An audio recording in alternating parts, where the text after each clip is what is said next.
pomeriggio, 17:32, ben ritrovati a tutti voi, seconda parte dell'edizione straordinaria. Staremo insieme fino all'inizio del telegiornale del Veneto. Allora, avete sentito oggi il presidente Luca Zaia con le nuove linee guida per le case di riposo che non accoglievano più alcun anziano, non hanno potuto accogliere ovviamente nuovi anziani fino a quel famoso 29 di maggio. Oggi le case di riposo tornano ad aprirsi per chi appunto vuole poter prenotare una residenza al suo interno, e ovviamente ci sono delle linee guida per poterlo fare. E poi l'appello del governatore Luca Zaia ad aprire definitivamente tutto all'interno di queste strutture, soprattutto per quanto riguarda le visite dei familiari, perché in un momento particolarmente delicato, soprattutto a livello psicologico per i pazienti che di fatto sono rimasti chiusi per molti mesi all'interno della struttura, un saluto, un abbraccio con i loro cari sarebbe davvero importante. Quindi oggi il passaggio del governatore è stato su questo. E poi c'è stato anche un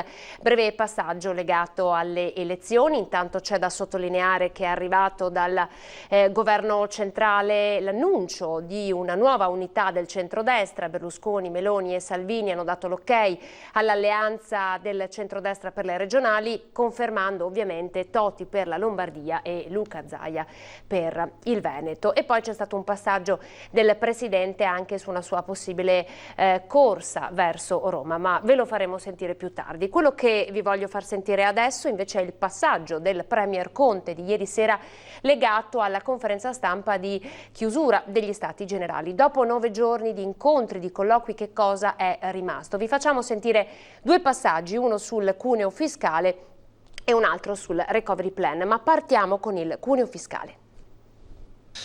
Qui ci siamo resi conto che dobbiamo dare impulso. Tantissimi, quasi tutti ci hanno chiesto un cuneo fiscale e la riduzione del cuneo fiscale con beneficio per i lavoratori, e dovremmo cercare di intervenire. Già a luglio, sapete, avevamo predisposto una misura e quindi è una direzione giusta che dobbiamo perseguire.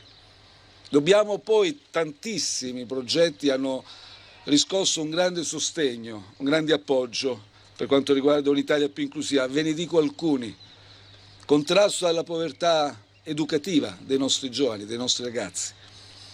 Abbiamo consapevolezza, è emersa piena consapevolezza che bisogna investire tantissimo nell'università, ricerca nella scuola.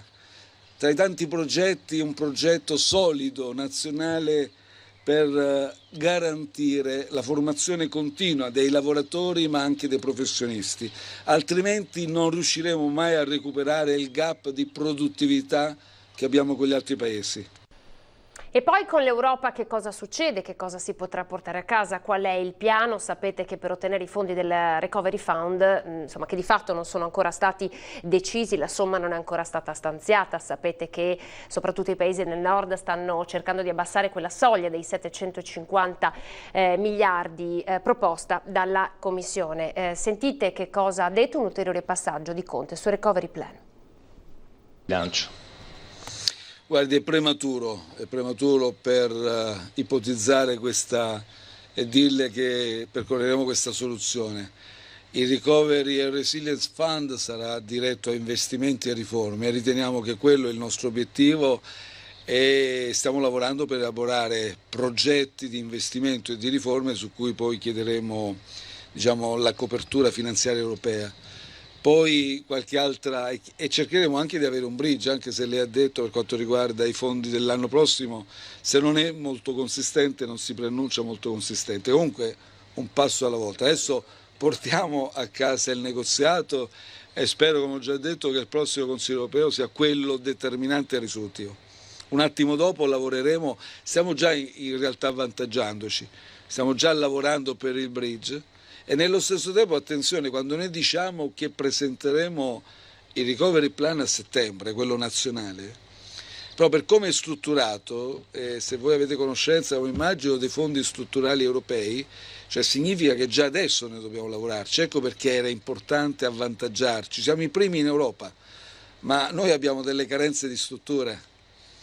Noi non abbiamo capacità di spesa storicamente, spendiamo molto poco dei fondi che ci arrivano. Quindi dobbiamo avvantaggiarci, siamo partiti prima in Europa per questo. La settimana prossima dovremo già chiudere questo piano di rilancio, rivederlo internamente, consolidarlo.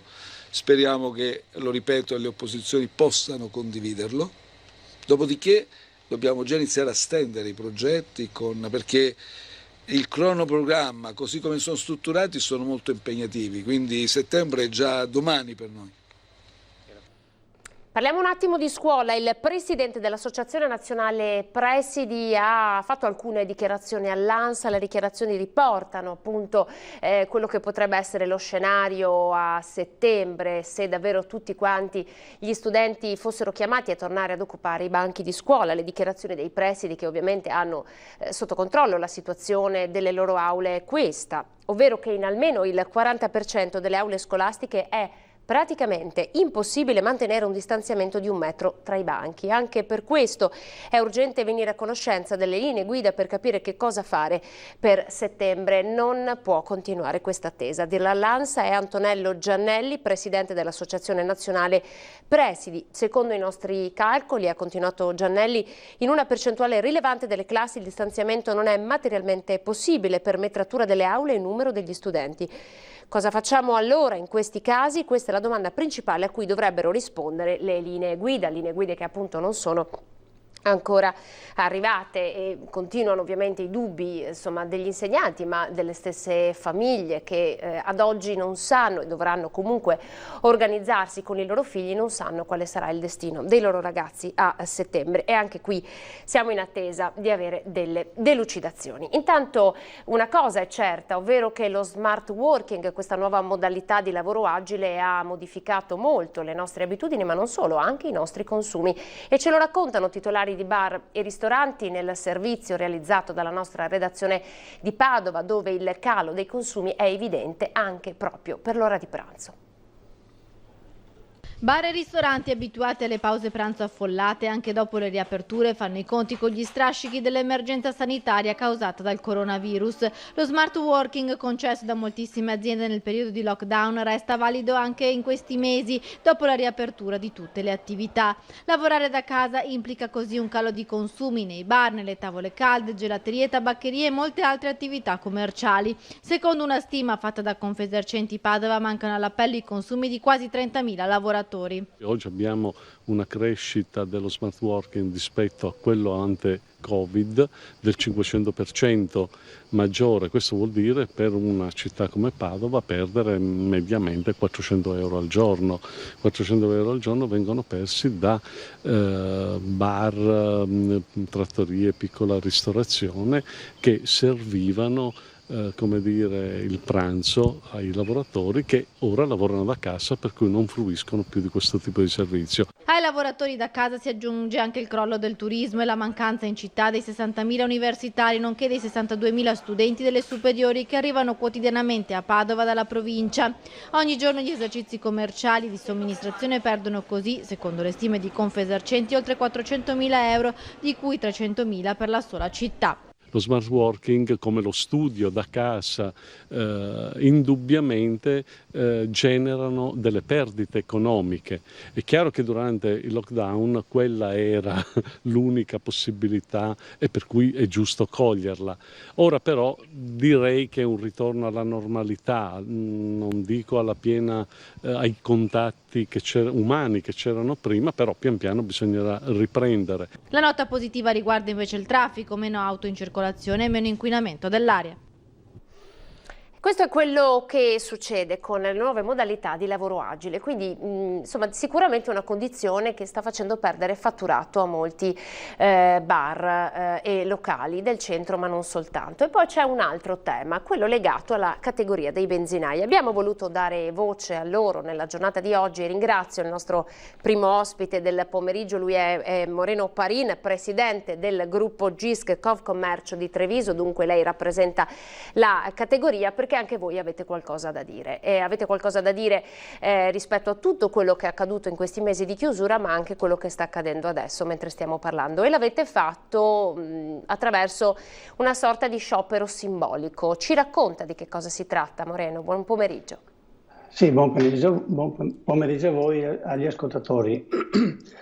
Allora, la nostra è una protesta simbolica per quel che riguarda la nostra clientela, ma non simbolica per la nostra controparte, quindi per l'ENI. La protesta parte da molto tempo prima che arrivi il Covid. Diciamo che il Covid ha dato la botta finale. Da anni i gestori ENI della provincia di Treviso, ma in parte vale anche per gli altri, sono in sofferenza per i margini riconosciuti sui carburanti.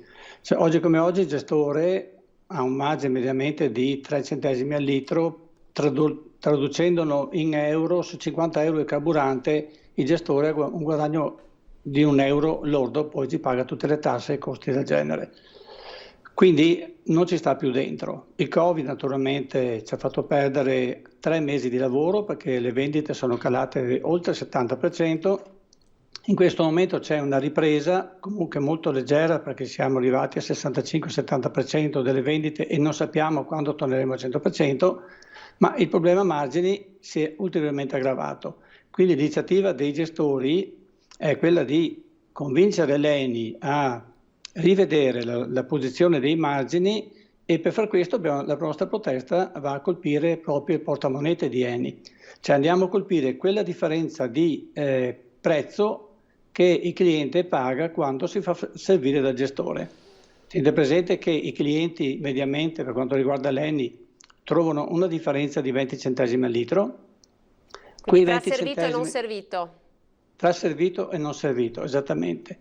Su quella differenza decisa assolutamente da ENI, il gestore, per accordi sindacali storici, parliamo del 2014, ha un margine lordo di 2 centesimi al litro, oltre il margine normale che il gestore ha sulle vendite in self-service. Mentre il rimanente, praticamente poco meno di 14 centesimi vanno all'ENI e ci guadagna pure lo Stato perché 3 centesimi e qualcosa li guadagna lo Stato per effetto dell'IVA. Quindi addirittura lo Stato guadagna più del gestore sul servizio che mette esclusivamente il gestore perché nessun altro costo a qualsiasi altro soggetto. Ovviamente lo Stato non ci mette alcun costo, ma anche l'ENI non ha alcun costo perché il personale lo paga il gestore, il tempo lo mette il gestore e anche le incavolature con i clienti che si lamentano le subisce il gestore. Per che cosa si lamentano i clienti? Beh, lei capirà che 20 centesimi al litro di differenza sono molti. Non sono pochi e oltretutto tenendo conto che 2 centesimi vanno al gestore sono assolutamente ingiustificati per un servizio che sì, vale qualcosa, certo, ma certamente non 20 centesimi perché chiaramente il servizio ha un costo. Voi avete spiegato, Moreno, le ragioni della vostra protesta? L'avete spiegato un po' magari attraverso qualche cartello presso i vostri impianti, distributori? Sì, abbiamo esposto dei cartelli dove avvisiamo i nostri clienti della protesta. Sugli erogatori abbiamo messo un avviso dove invitiamo i clienti a spostarsi, dove c'è il self-service, ovviamente il gestore, e lì si mette del suo, va a servire il cliente che è abituato ad essere servito e parliamo in molti casi di persone comunque non giovani perché sono quelle che più facilmente si fanno servire e fra l'altro pagano anche un costo maggiore di chi va al self-service, per cui nessun danno per il cliente. Abbiamo anche fatto una piccola torta dove abbiamo ben evidenziato quali sono, come viene spartita la torta.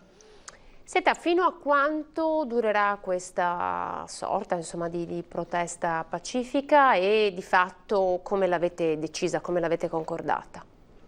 Allora, durerà tutta la settimana questa, poi i gestori hanno detto comunque deciso che in ogni caso verrà riproposta a scadenze al limite mensili.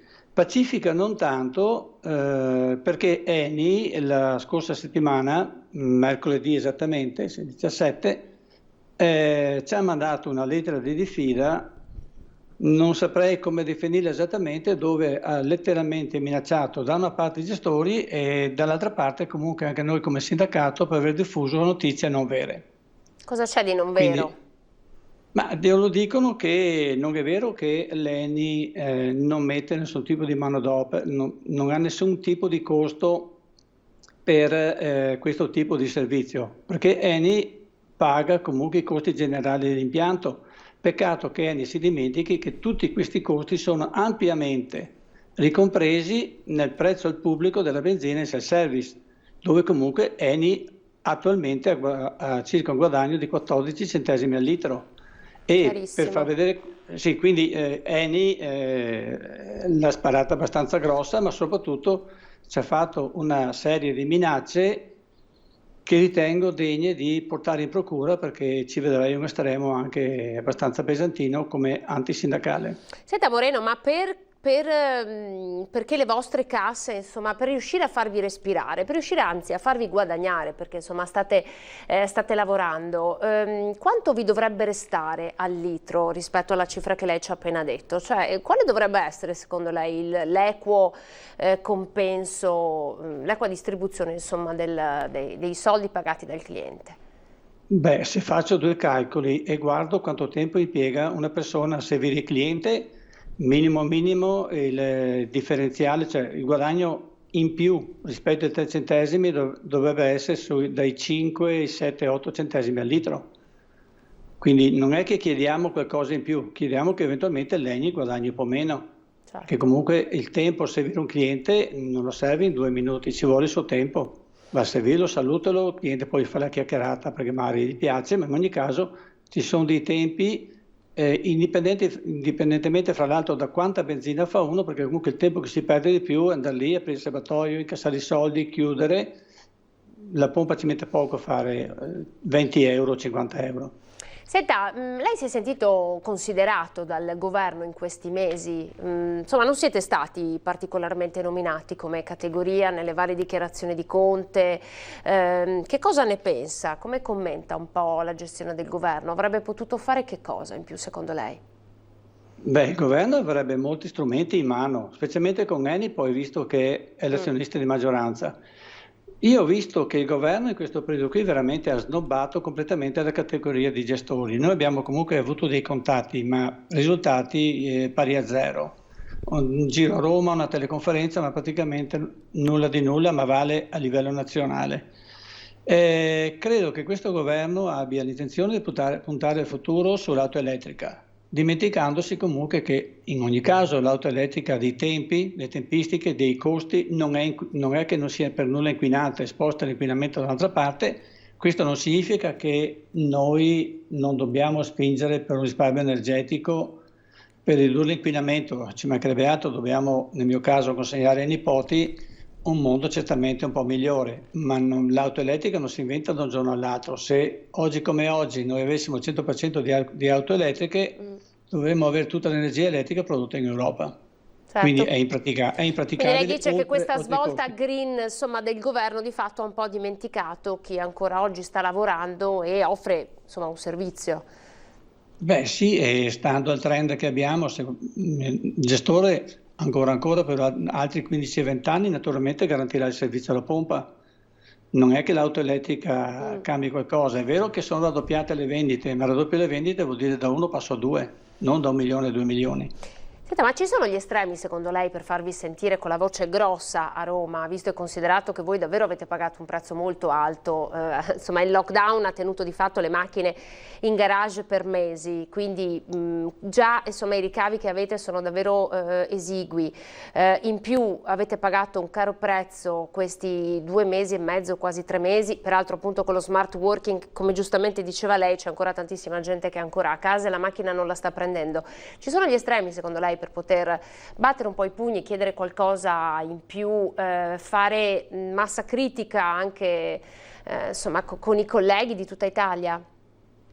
La vedo duro con questo governo qui perché non vedo una sensibilità nei nostri confronti diversa. Sembra che ce l'abbiano normalmente con le compagnie petrolifere, con i poteri forti, ma la benzina serve ai clienti, non è che non serve la benzina. Fra l'altro c'è in atto una evasione fiscale non da poco nel settore carburanti e abbiamo un governo che praticamente non sta facendo nulla per eliminarle. Parliamo, sembra, di miliardi di euro.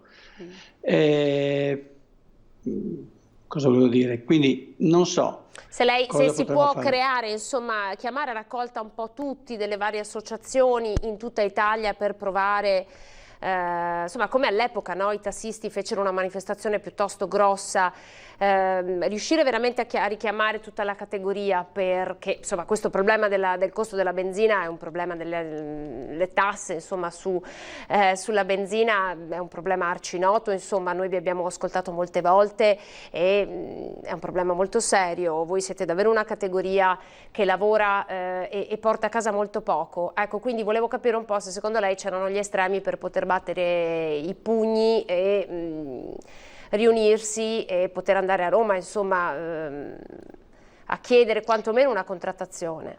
Guardi, su questo sono pessimista, perché ho visto nel periodo di lockdown, quindi i mesi di marzo e aprile, ovviamente tengo sempre sotto controllo i costi, io ho visto che le compagnie petrolifere hanno letteralmente raddoppiato i margini pro litro che hanno loro rispetto al mese di gennaio-febbraio. Nessuno del governo ha aperto bocca.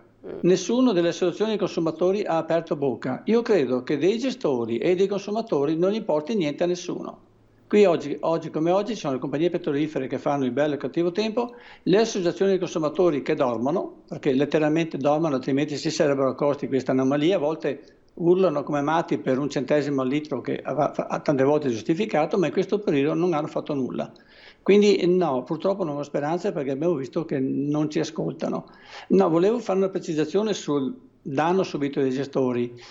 Noi abbiamo subito un danno maggiore rispetto ad altre categorie perché comunque siamo stati obbligati a rimanere aperti, quindi a rimanere aperti e avere dei costi gestionali ad impianto praticamente quasi chiuso dal punto di vista delle vendite ci ha causato ancora più danni di chi eventualmente ha chiuso e basta. Ah sì, perché voi eravate un servizio necessario e quindi però insomma la clientela non c'era. Mica potevamo chiudere, cioè la sera a piedi che so il medico che andava in ospedale, l'infermiere o chi comunque fa un servizio pubblico, ci mancherebbe altro. Certo. Sì. Quindi la categoria nostra è bistrattata di brutto. Grazie Moreno per la sua testimonianza. Ricordiamo appunto lo sciopero dei benzinai di questa settimana. Grazie per essere stato in nostra compagnia, presidente del gruppo GISC della Confcommercio di Treviso, insomma un nostro caro interlocutore. Grazie per la sua testimonianza, buon pomeriggio. Grazie a voi, buon pomeriggio a tutti.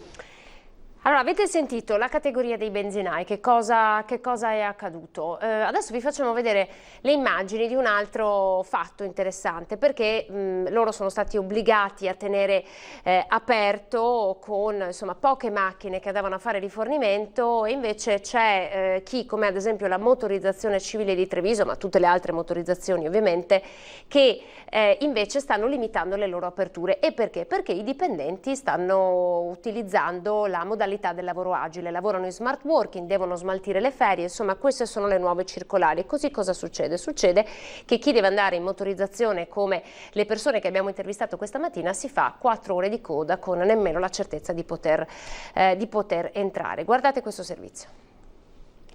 A 8:30. Dalle 8:30 di questa mattina? 4 ore, già 4 ore più o meno. Per fare cosa? Per ritirare una patente.